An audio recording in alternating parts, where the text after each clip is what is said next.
Hi, today we continue with growth of a long bone.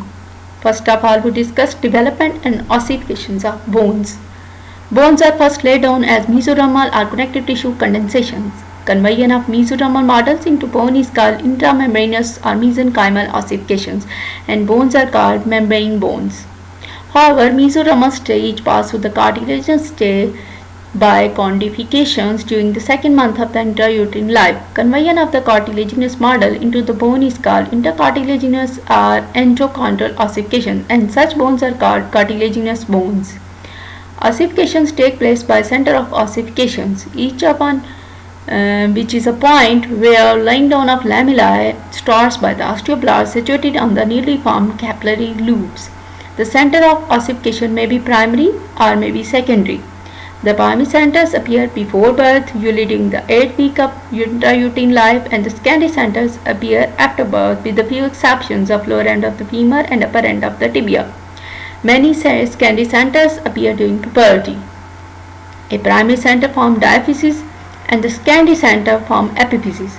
Fusion of the epiphysis with the diaphysis start at puberty and is complete by the age of 25 years, after which no more bone growth takes place. Law of ossification states that secondary centers of ossifications which appear first or last to unite. The end of a long bone where epiphyseal fusion is delayed is called growing end of the bone. Growth of a long bone. Bone grows in length by multiplication of the cells in the epiphyseal plate of the cartilage. Bone grows in thickness by multiplication of the cells in the deeper layer of the periosteum. Bone grows by deposition of new bone on the surface and ends. This process of the bone deposition by osteoblasts is called appositional growth or surface accretion. However, in order to maintain the shape, unwanted bone must be removed.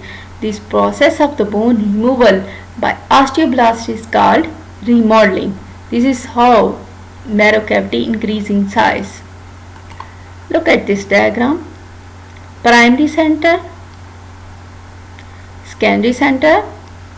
This is compact bone, mature bone, cancellous bone. This is calcified cartilage.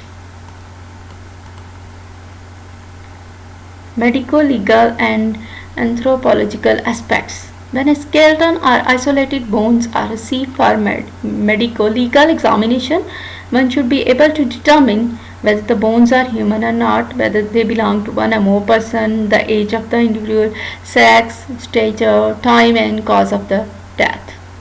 Thank you.